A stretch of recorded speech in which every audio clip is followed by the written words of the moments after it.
Cette époque a été une époque de création, une époque de vitalité, d'énergie. Et l'Église catholique a vraiment vécu ce souci d'atteindre de nouveau les chrétiens, de leur parler dans la langue qu'ils pouvaient comprendre. C'est ce que j'appelle faire de la communication.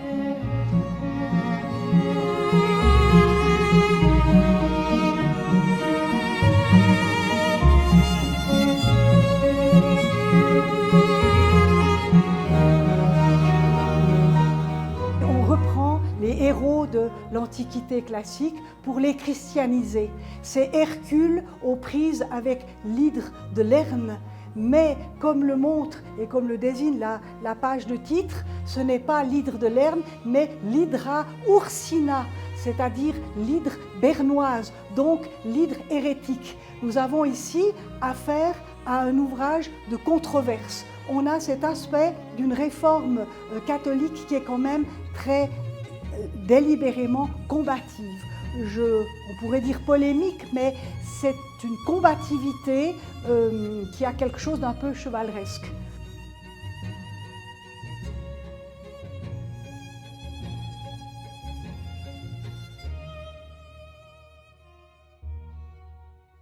En réalité, il s'agit d'une Vierge d'Einsiedeln, Notre-Dame des Ermites.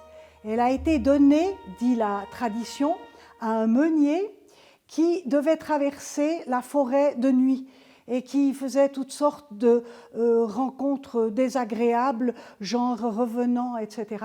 Et pour se garder de ces mauvaises rencontres, il a d'abord cloué à un chêne une image de Notre-Dame des Ermites, puis a reçu cette petite statue autour de laquelle les villageois ont très vite édifié un sanctuaire de fortune. Elle est devenue une Vierge miraculeuse. Et l'évêque du temps, Monseigneur Dudin, s'est tout de suite méfié de la chose.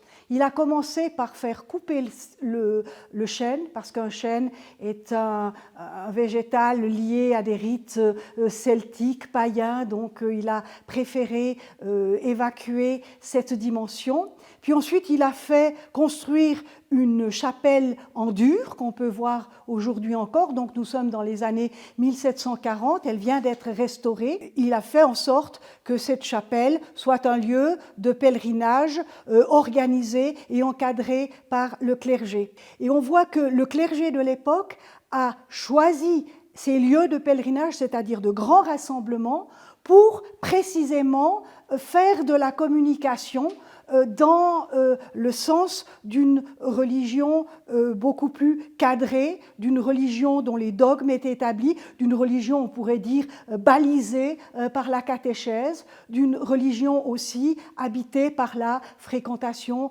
des sacrements.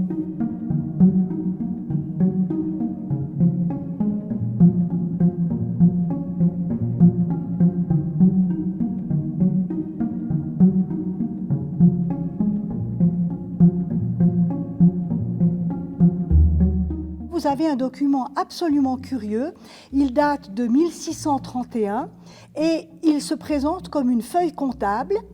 Vous avez dans l'ordre vertical la liste des bonnes actions, ça peut commencer par des prières, par des neuvaines, par un pèlerinage à Bourguillon et ça se termine par des choses plus exigeantes, par exemple faire le catéchisme aux pauvres, ce qui était considéré comme un acte de charité ou encore visiter des malades. Et face à ces bonnes actions, vous avez, selon l'ordre des mois de l'année 1631, vous avez le nombre de bonnes actions qui ont été faites par la congrégation, ce qui suppose que chaque congréganiste a dû faire son petit compte et ensuite le remettre au directeur de la congrégation qui lui a fait les totaux, n'est-ce pas, pour les reporter sur cette forme de fiche comptable. Là, on a vraiment affaire à quelque chose de très moderne, dans le sens où on est orienté vers une efficacité et au fond, cette efficacité se traduit par le chiffre, par le nombre.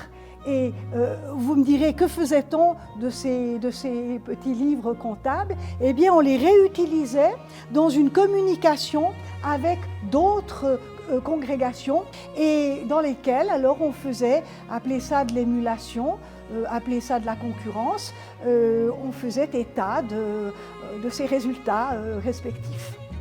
Et là, on voit très bien de nouveau cette religion qui se veut efficace, qui se veut l'expression d'une réussite chiffrée. C'est absolument intéressant.